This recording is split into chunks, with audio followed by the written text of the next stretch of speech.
வணக்கம் சார். நீங்கள் கொண்டாடுறத பார்த்தா உங்கள் பையனும் அவன் படிக்கிற ஸ்கூலில் மார்க் எடுத்திருப்பான் போலயே. எத்தனை மார்க் சார்? ஆமாப்பா, நான் தான் இந்த ஊரோட பெரிய தலைவர். என் பையன் நல்ல மார்க் எடுத்திருக்கான். அதான் என் கட்சிக்கார பசங்கெல்லாம் வெடி வெடித்து ஸ்வீட்டு கொடுத்து கொண்டாடிக்கிட்டு இருக்காங்க. அப்படியா சார்? தம்பி வாழ்த்துக்கள்ப்பா. சார், உங்கள் பையன் என்ன மார்க் எடுத்திருக்காங்கன்னு எல்லாரும் முன்னாடி சொல்லுங்கள் சார். இந்தாப்பா தம்பி, என் பையன் நல்ல மார்க் தான் எடுத்திருக்கேன், பாஸ் ஆகிட்டேன். போங்க, நீங்களும் ஒரு லட்டு வாங்கி சாப்பிட்டு கிளம்புங்க.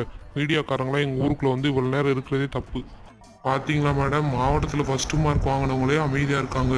ஒரு மையம் ஜஸ்ட்டு பாஸ் ஆனதுக்கு இவ்வளோ அளப்ப. சரி வாங்க போவோம். அருணோட அப்பாவை மீடியாக்காரங்க இப்படி திட்டிட்டு போகிறத கேட்டு ஊர் மக்கள் எல்லாம் சிரிக்கிறாங்க. இப்போவும் அருணோட அப்பா அருண் கிட்ட சொல்கிறாரு, உன்னை இந்த ஊர்லேயே பெரிய காலேஜில் தாண்டா சேர்ப்பேன் அப்படின்னு சொல்கிறாரு.